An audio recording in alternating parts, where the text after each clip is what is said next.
Massachusetts, 1692. 20 pessoas são executadas. Seus acusadores são crianças. Seu crime, bruxaria.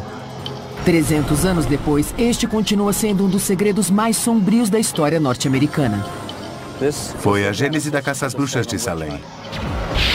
Os pescoços das vítimas de Salem eram exatamente assim, sem fraturas, foram asfixiadas. O que fez uma cidade inteira enlouquecer. É importante usar luvas porque é uma substância venenosa. Veja como é tênue o limite que nos separa da loucura.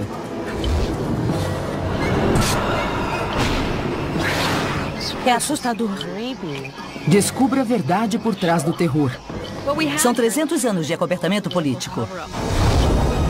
Do terror que cercou o julgamento das bruxas de Salem em Reescrevendo a História.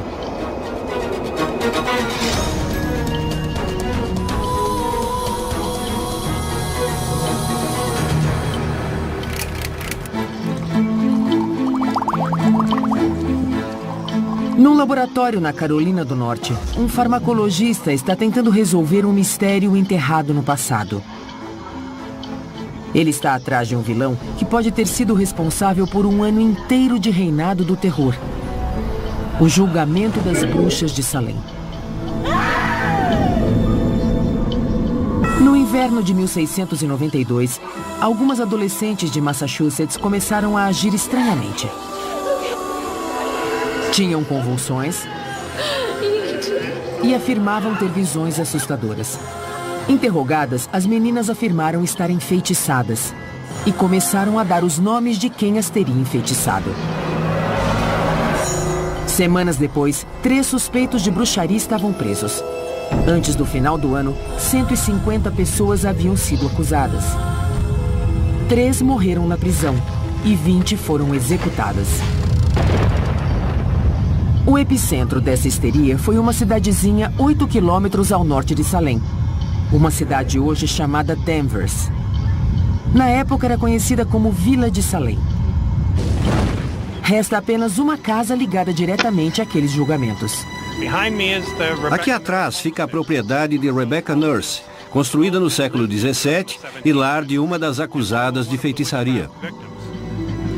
Rebecca Nurse, um membro proeminente da comunidade, foi acusada de bruxaria e enforcada em 19 de julho de 1692. O lugar onde as primeiras acusações nasceram fica a 800 metros daqui e hoje é um sítio arqueológico. O arquivista da cidade, Richard Trask, passou as últimas 3 décadas levantando documentos da época para fazer uma crônica dos eventos. Durante o mês de janeiro ou início de fevereiro, algumas garotas que moravam na casa de Samuel Parris começaram a ter convulsões ou algum tipo de ataque. Primeiro, as filhas de Parris acusaram Tituba, uma serva caribenha que era conhecida por praticar uma religião não cristã. Tituba era um alvo previsível do puritanismo. Mas outros casos de convulsões e de acusações de bruxaria começaram a se espalhar pelo condado de Essex, e cada vez mais cidadãos foram engolidos pelo turbilhão.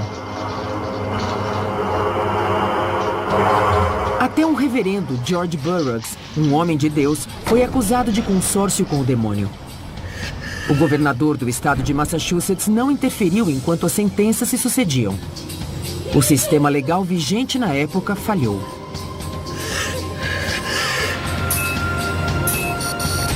Os motivos aparentes e subliminares para tudo isso intrigam os historiadores há 300 anos. Mas sabemos de uma coisa.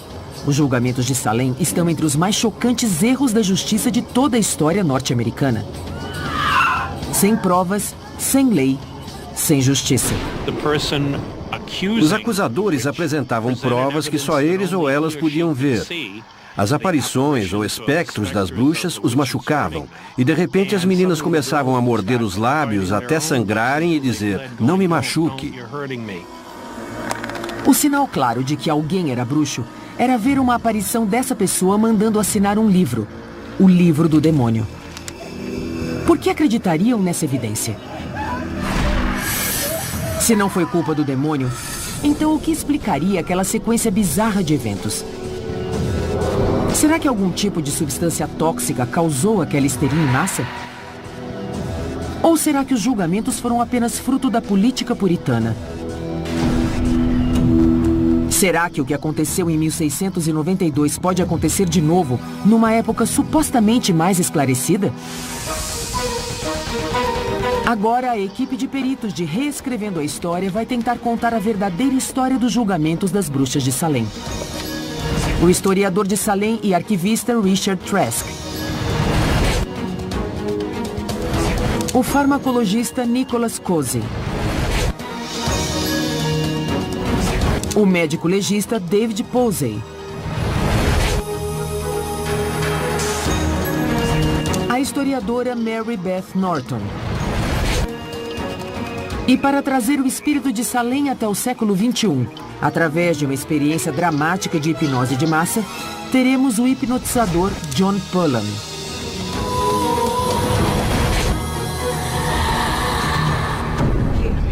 Para compreender como 20 homens e mulheres podem ter sido acusados e executados sem um processo legal, precisamos entender o clima dos Estados Unidos no século XVII. Segure sua língua! Os primeiros colonizadores eram fundamentalistas religiosos. Para eles, o diabo e seus lacaios eram uma ameaça real e presente, e tinham um papel central em seu sistema de justiça. Um espectro era convincente para a corte. Aquilo que para nós é um dos aspectos mais questionáveis dos julgamentos, naquela época era exatamente a prova mais convincente.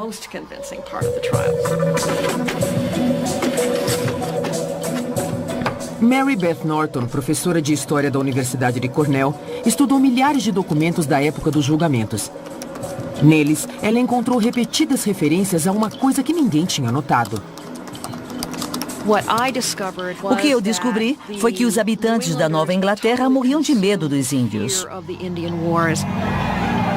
Em 1692, os colonos de Massachusetts viram-se em meio a uma guerra brutal contra os índios Wabanaki. Foi um choque épico de culturas, a gênese de uma guerra que duraria mais 200 anos. Para os puritanos, era equivalente a lutar contra o demônio. E nos primórdios das guerras contra os índios, não havia como saber quem venceria.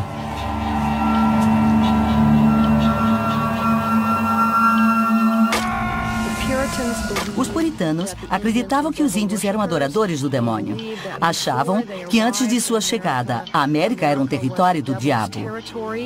Então, foi muito fácil para eles verem uma ligação entre a ameaça dos índios e a ameaça do demônio. Quando as garotas de Salem começaram com aqueles problemas estranhos, muitos moradores devem ter achado que a guerra contra Satã havia aberto uma nova frente. A crise começou a se espalhar quando outras meninas da comunidade também começaram a ter ataques. Algumas delas tinham vindo da região em guerra contra os índios e começaram a acusar as pessoas que elas achavam que tinham colaborado com os índios. Nenhuma história ilustra este motivo melhor do que a crueldade contra o reverendo George Burroughs. Burroughs era um ministro não convencional, que não havia sequer batizado seus próprios filhos. Ele foi o único homem do clero enforcado por bruxaria em 1692. George Burroughs era tão diferente do que os puritanos achavam que um ministro devia ser, que os outros ministros se voltaram contra ele. Norton acredita que o real motivo da morte de Burroughs é que ele era contra a guerra, ou seja, era visto como traidor. Eles acreditavam que ele tinha um pacto com o diabo. Uma das garotas declarou que o espectro dele lhe confessara ter enfeitiçado os soldados que estavam lutando contra os índios. Burroughs nem mesmo morava em Salem. Não havia pisado lá por 9 anos. Como meninas tão jovens podiam lembrar-se tão bem dele a ponto de reconhecer seu espectro? Será que a paranoia da guerra gerou outro tipo de paranoia? Vamos de pé! Que destruiu os princípios mais básicos da civilidade? Não é que os habitantes da Nova Inglaterra não acreditassem em bruxas antes. Eles acreditavam. Nem que nunca tivessem perseguido bruxas antes, porque perseguiram. Mas esse episódio teve uma magnitude maior. E tudo por causa da guerra contra os índios. Quaisquer que tenham sido os motivos, as consequências foram brutais e definitivas. Isso é horrível. Para compreender a loucura de Salem, precisamos conhecer os acusadores e o conceito de justiça na América do Norte do século XVII.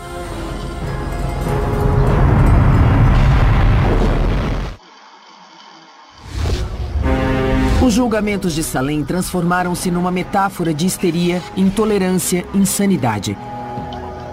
Pode a loucura ser explicada? E por que alguém confessaria ser um bruxo? Para entender a pressão que pode levar alguém a confessar, precisamos voltar no tempo até um sistema de justiça que usava a dor como instrumento. Todos achavam que eles eram culpados e os interrogatórios eram intensos para que eles caíssem em contradição ou confessassem a verdade. O que dificultava tudo para o acusado, que tinha de se confrontar com seus acusadores, é que era frequente as meninas terem seus ataques dentro do tribunal. As opções dos réus eram assustadoras. Admitir a culpa e esperar o julgamento numa cela, ou negar as acusações, ser julgado imediatamente e enfrentar a morte por enforcamento.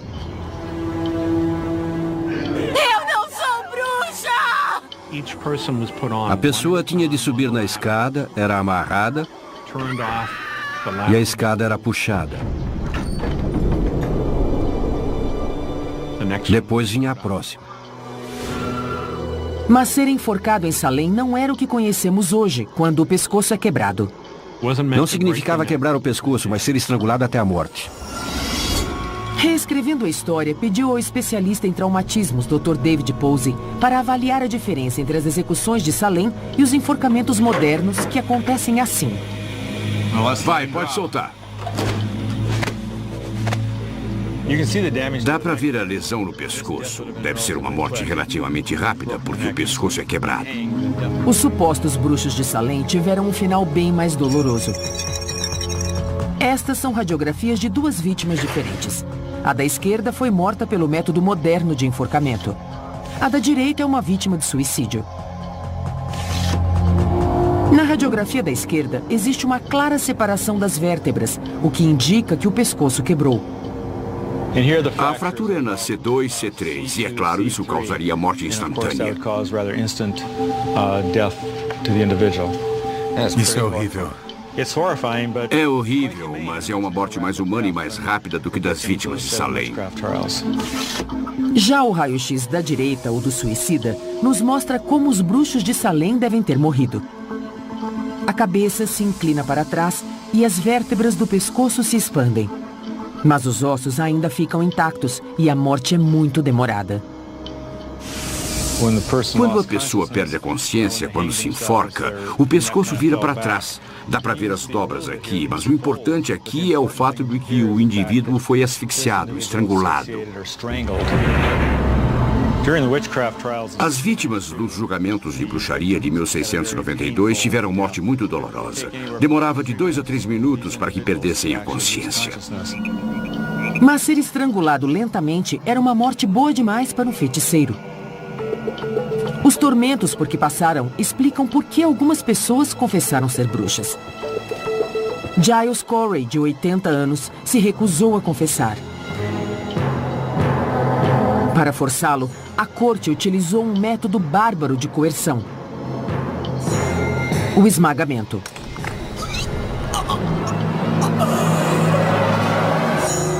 Depois de uma semana de tortura, ele morreu. Que tipo de morte Corey teve? Para descobrir isso, reescrevendo a história está recriando aquela terrível forma de tortura. Será que Corey foi esmagado assim antes de morrer? Para descobrir exatamente quanto peso uma pessoa pode suportar, trouxemos um paramédico e um dublê profissional. Bem, Ryan, você vai dizendo como está se sentindo. E se em algum momento sentir que não pode mais respirar, avise que nós paramos imediatamente. Tudo bem.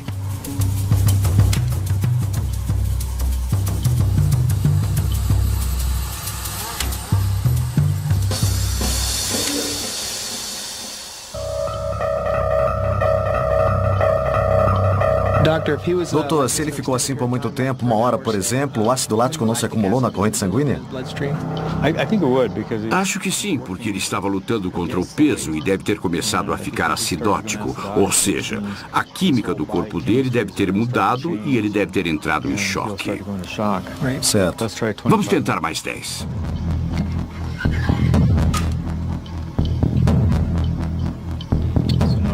Agora temos 70 quilos. Está tudo bem aí, Ryan? Mais ou menos. Tá meio difícil de respirar. Minha respiração tá mais superficial. Mas acho que aguento mais 10. Tá bem. É. Tá.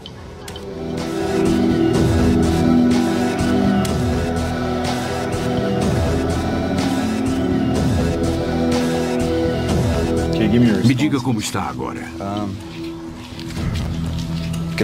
Minhas costas estão doendo agora. Tem muita pressão nas costas. A respiração está igual.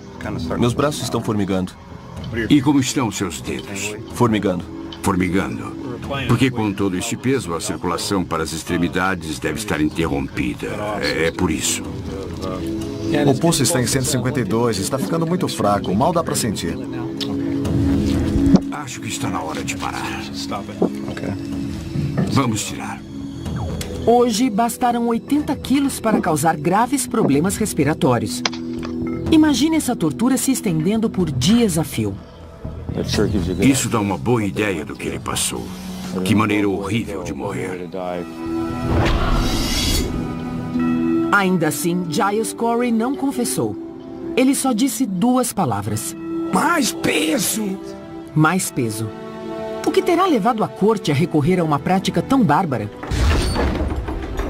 Já sabemos que houve uma motivação política. Mas será que houve alguma prova concreta de possessão por demônios? Só há uma coisa nos julgamentos de Salem com que todos concordam.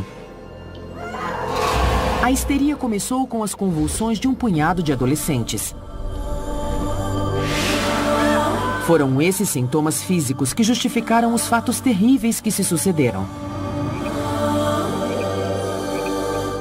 Mas o que terá causado aqueles ataques tão violentos a ponto do médico local ter certeza de que não havia remédio e atribuí-los ao demônio? Há 3 séculos, cientistas e historiadores procuram a causa dos sintomas das meninas e da loucura que isso gerou. Cada nova geração aparece com uma teoria nova. E o mais interessante do ponto de vista cultural é que essas teorias novas geralmente têm mais a ver com a visão que essa geração tem do passado do que com o passado em si. No século XIX, a teoria corrente era de que as meninas fingiram, e os juízes condenaram os bruxos para que o Estado pudesse pegar suas terras. Mas essa teoria não é referendada pelos documentos da época. Quando você era acusado e condenado por bruxaria, os seus bens móveis podiam ser confiscados. Mas os seus bens imóveis, ou seja, suas terras, não eram confiscadas. O arquivista Richard Trask encontrou provas disso em 2 acusados de bruxaria.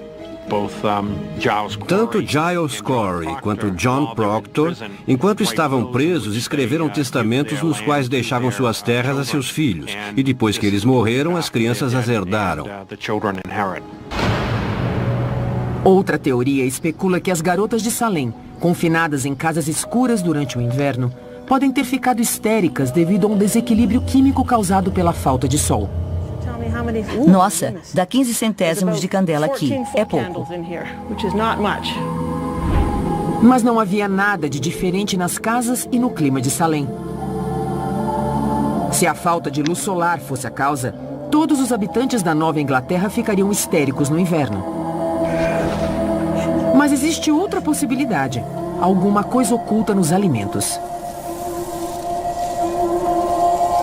O ergot é um fungo tóxico que ataca o centeio.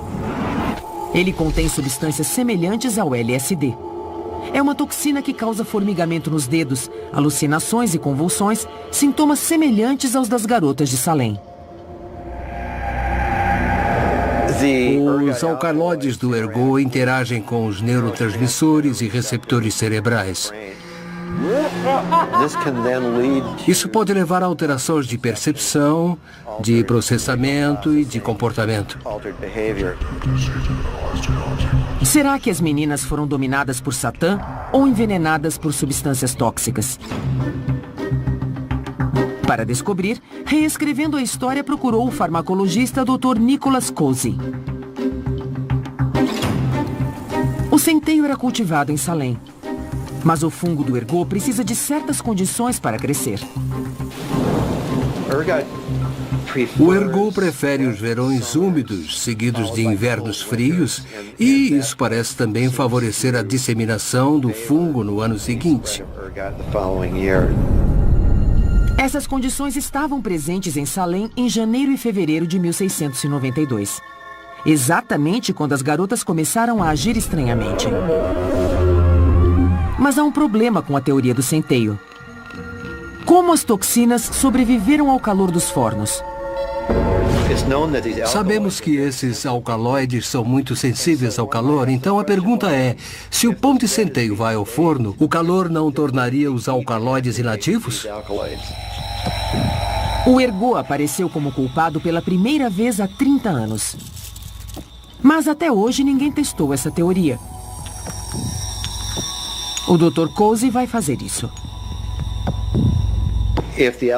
Se os alcaloides não sobreviverem ao calor, será uma prova fortíssima contra a teoria do ergot em Salem.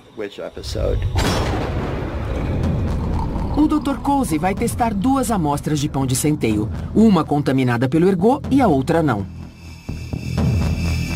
Para isso, ele triturou o ergot em estado natural, dividiu a massa de pão de centeio em 2 partes e adicionou o fungo a uma delas. O ergot é extremamente tóxico, então é preciso cuidado para manipulá-lo. É preciso usar luvas, porque é uma substância muito venenosa. Ela pode ser absorvida pela pele e eu não quero me arriscar.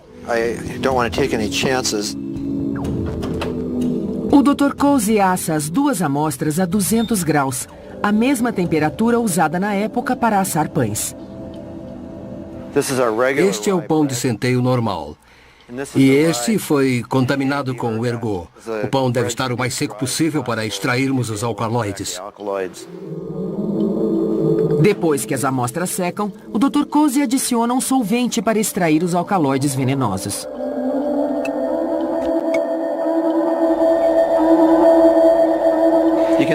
Dá para ver um pouco de vapor aparecendo aqui.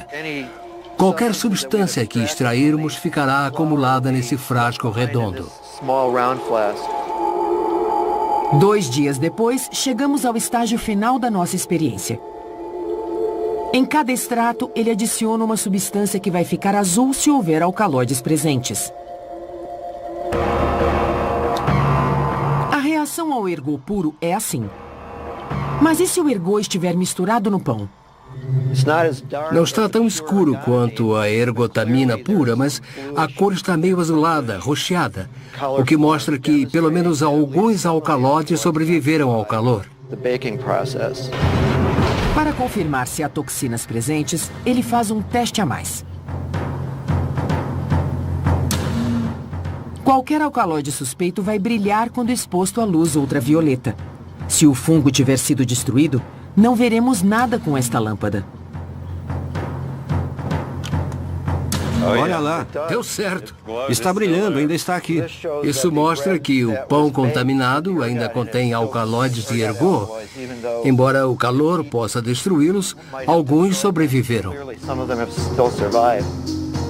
A nossa experiência com o pão mostrou que o fungo do ergot pode sobreviver a altas temperaturas.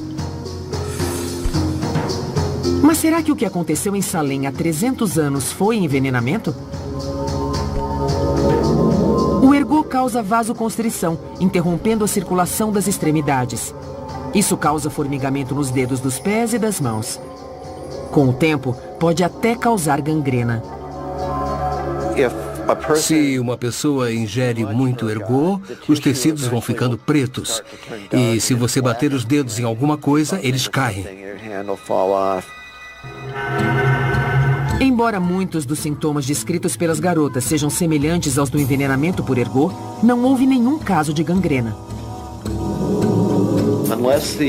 Os sintomas só durariam tanto tempo se as pessoas estivessem consumindo ergot continuamente. E, se isso fosse verdade, deveria ter havido outros sintomas, como a gangrena naquelas garotas de Salem.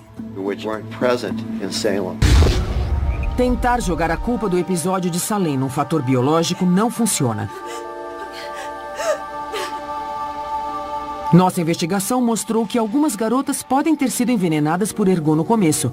E isso talvez tenha dado início à histeria. Mas o ergot não pode ter contaminado toda a cidade durante um ano inteiro. O que aconteceu em Salem deve ter tido outra causa, que talvez não tenha raízes na biologia, mas sim no recôndito da mente humana. Será que alguma coisa adormecida dentro de nós pode levar a fantasias tão absurdas?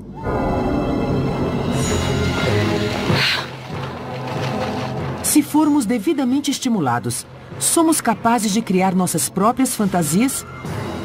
Estou com uma sensação esquisita. Meus olhos estão cheios d'água. A seguir, vamos explorar a histeria, criando e controlando nossa própria loucura.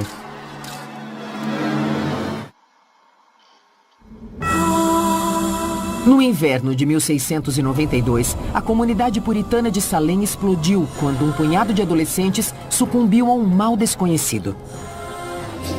Como um grupo de pessoas comuns se convenceu a passar um ano todo caçando bruxas? Será que uma coisa assim pode se repetir nos dias de hoje? Reescrevendo a história, decidiu descobrir isso através de uma experiência grupal. Estamos prestes a ver como fazer as pessoas acreditarem em algo que não existe. Uma coisa não muito diferente da bruxaria, com a ajuda do hipnotizador John Pullen. Pedimos a 7 voluntários para virem a esta casa abandonada no meio do nada e dissemos que eles vão tomar parte de uma experiência de hipnose. Nosso diretor explica que o hipnotizador John Pullen tem habilidades mediúnicas e que afirma que alguma coisa muito ruim aconteceu na casa. Uma pessoa foi emparedada bem aqui. Os voluntários acham que John vai tentar captar as vibrações da casa. A verdade é que ninguém morreu aqui. Esta casa é uma locação de cinema e John não é médium.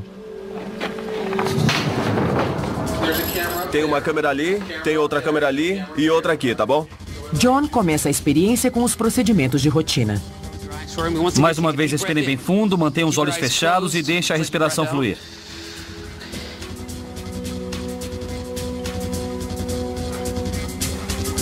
E então finge captar a presença de um espírito. Por favor, espere um minuto. Quando você quiser.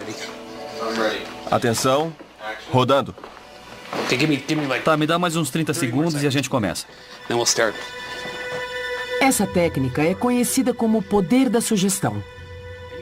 Se John, o paranormal, está captando algo, os demais vão captar também? Este lugar é ruim. Preciso ficar sozinho. Tudo bem. John aumenta a tensão, discutindo para que todos ouçam.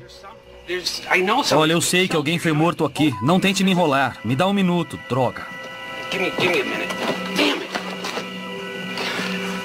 John.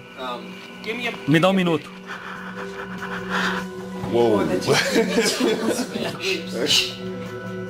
Se você já sabia disso, cara. Mas a surpresa faz parte do roteiro. Estão todos curiosos. Então, gente, topam fazer uma coisa diferente? Tem certeza? Tem início a fase 1 do nosso workshop de assombração. Alguém tem problema com esse tipo de coisa? Que coisa? Uma forma diferente de hipnose. Vamos nessa. Vamos nessa. Deem as mãos, mas enxuguem o suor antes.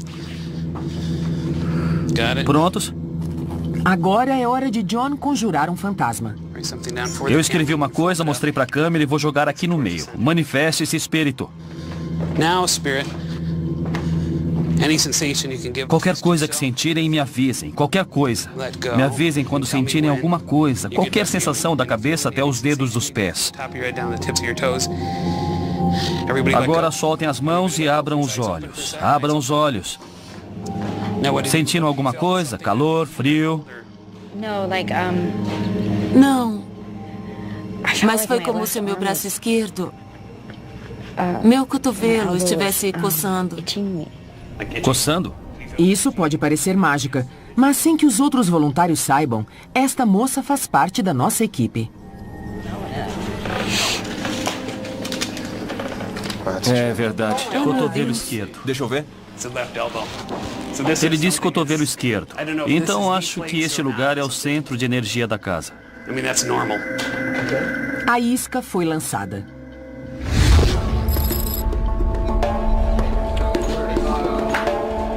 Fase 3. Os voluntários vasculham a área. Eles passam a procurar o fantasma ostensivamente.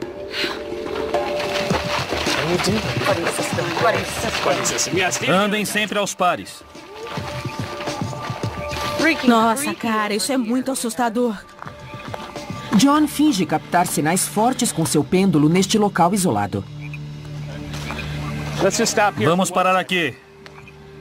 Está se mexendo sozinho. Ok, o lugar é aqui.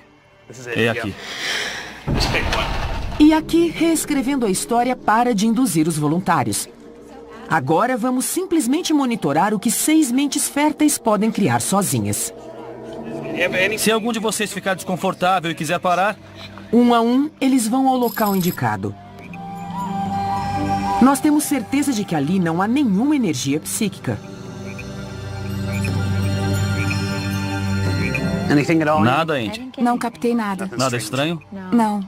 Nada mesmo. Não senti nada. Venha comigo. Voluntário 1. Nada. O pêndulo de Trevor se mexeu. Ele capta alguma coisa. Está mexendo? Foi quando os cachorros latiram.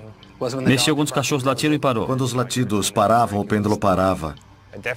Eu ouvi o som da água atrás de mim. Não foi água corrente como um rio, mas como uma torneira.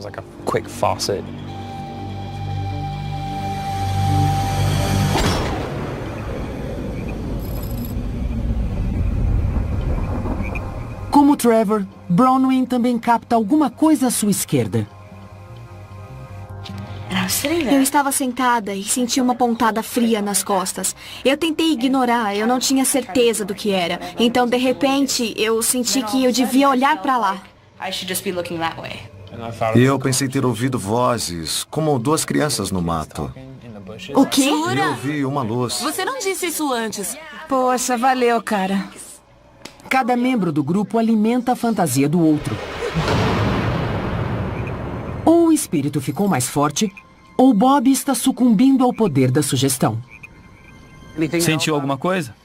Não, só os meus ouvidos estalaram. Seus ouvidos? É. Como se estivesse no avião.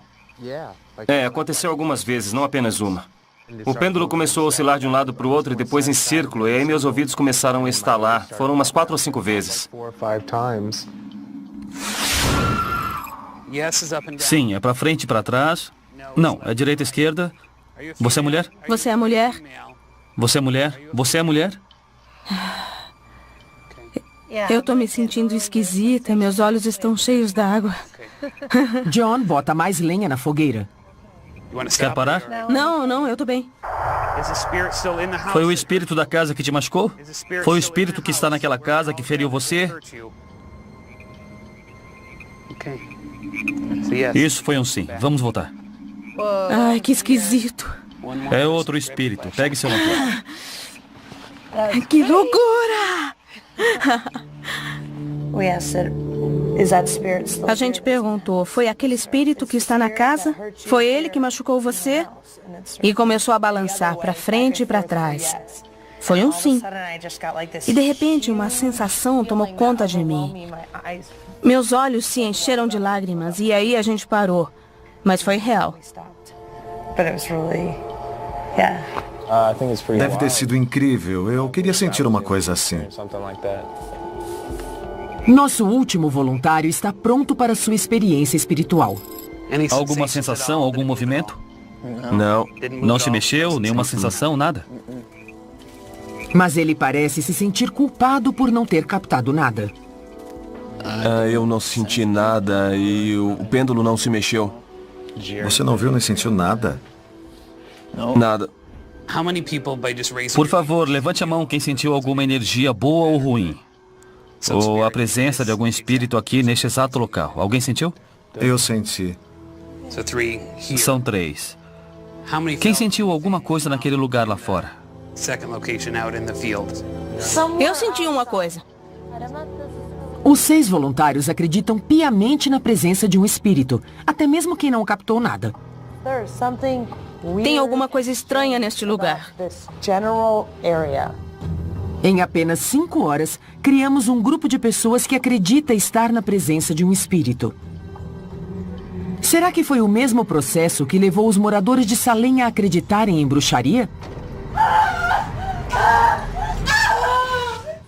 Ouviram falar das bruxas de Salem?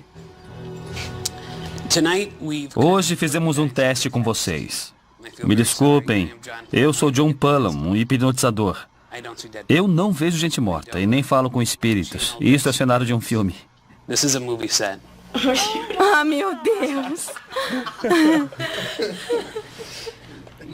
Eu não sei porque seus ouvidos estalaram. Sentiu arrepio, sentiu frio, mas está frio lá fora. Ela chorou. E ela chorou, e por quê? Por causa dos espíritos. Estou aliviado por vocês estarem rindo disso. Uau!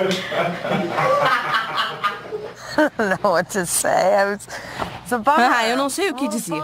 Sabe, eu tô meio decepcionada, porque eu acho que eu queria que tivesse alguma coisa. Mas não tem. Eu cheguei a pensar que estava sendo resistente demais e até comecei a me sentir mal, como se eu não fosse parte do grupo. Cai como um pato. Me sinto um bobo. Para o hipnotizador John Pullum, habituado a manipular a mente das pessoas, a velocidade e a intensidade dessa experiência foram assustadoras. Usando a tecnologia, até poderíamos ter criado calor, frio, ter dado choque neles, coisas assim, para reforçar o que havia aqui. Mas em 1600, nos julgamentos de Salem, não havia essa tecnologia. Foi tudo mental. Foi tudo obra do subconsciente. A imaginação deles correu solta. E muitas pessoas foram executadas por causa disso.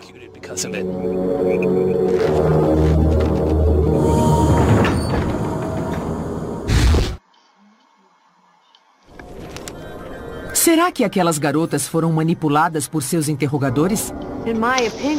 Na minha opinião, Salem inteira estava sugestionada. E quando você tem pessoas ouvindo o tempo todo histórias contadas por outras pessoas, uma contamina a outra.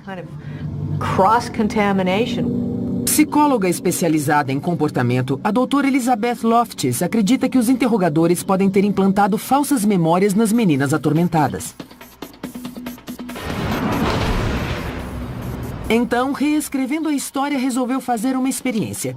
Tentar implantar falsas memórias em garotas da mesma idade das meninas de Salem, em pleno século XXI.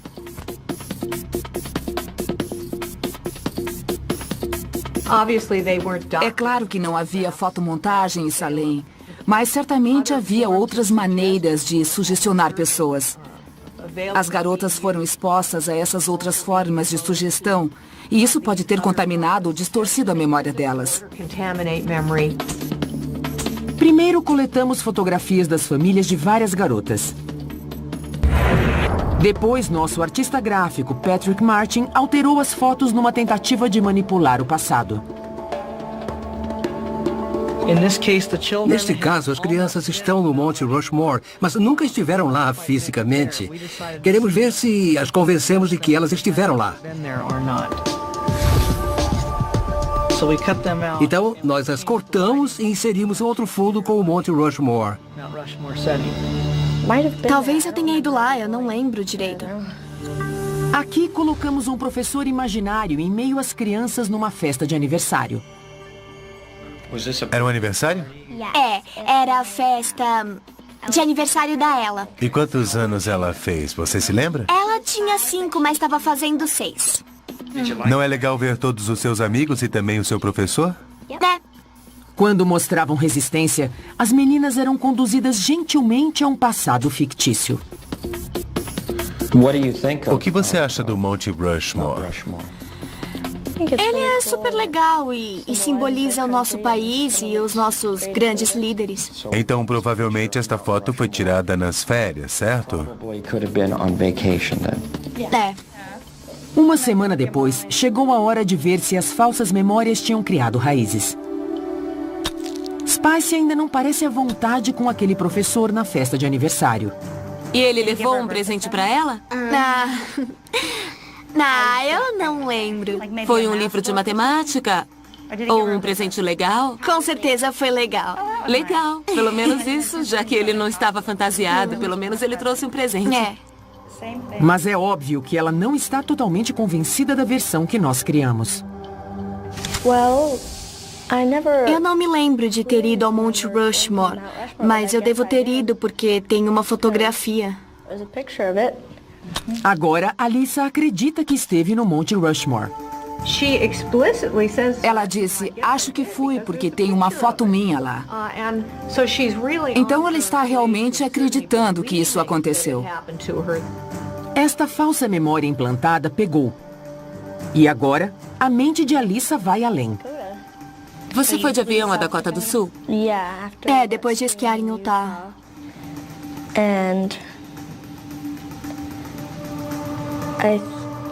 Eu acho que a gente tem um primo lá, eu não tenho certeza.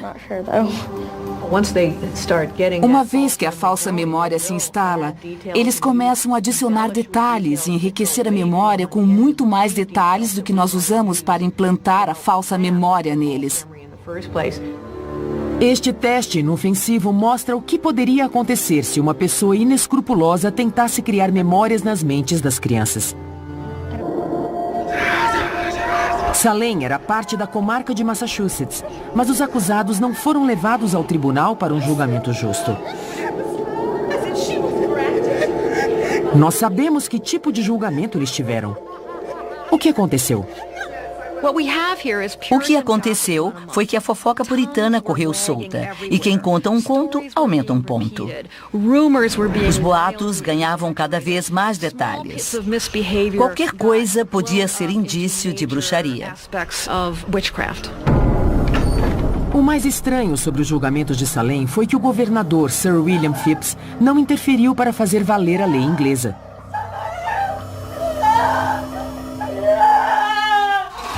Mas nós descobrimos um segredo. Enquanto a professora de Cornell, Mary Beth Norton, vasculhava os arquivos, ela encontrou estranhas declarações nas cartas do governador. Phips escreveu para a Inglaterra em outubro de 1692, afirmando que havia lutado contra os índios durante todo o verão e que só voltara recentemente. E que quando voltou e viu o que estava acontecendo, dissolveu a corte e acabou com os julgamentos. Achei isso muito suspeito. A professora passou meses checando as declarações de Phips na correspondência oficial e descobriu que ele estava mentindo. Descobri que ele ficou em Boston quase todo o verão. Além disso, em Londres, eu encontrei registros que provam que ele tinha encontros regulares com os juízes, que também eram membros do seu conselho consultivo. Então, ele tinha total conhecimento dos fatos e foi cúmplice deles. Reescrevendo a história, descobriu outro fato surpreendente, que ajuda a explicar a maior caça às bruxas da história norte-americana. Salem separou-se da comarca porque um novo governador devia favores a políticos locais. Foram 300 anos de acobertamento político. A investigação de Reescrevendo a História está mais perto de descobrir o misto de paranoia política que culminou nos eventos catastróficos de 1692. Primeiro, algumas garotas tiveram um mal misterioso. Talvez causado pela ingestão de pão de centeio contaminado por um fungo alucinógeno. É uma substância muito venenosa. Depois veio o medo que os puritanos tinham do demônio, estimulado pela ameaça constante de ataque dos índios Wabanaki, que, para os colonos, eram diretamente ligados a Satã.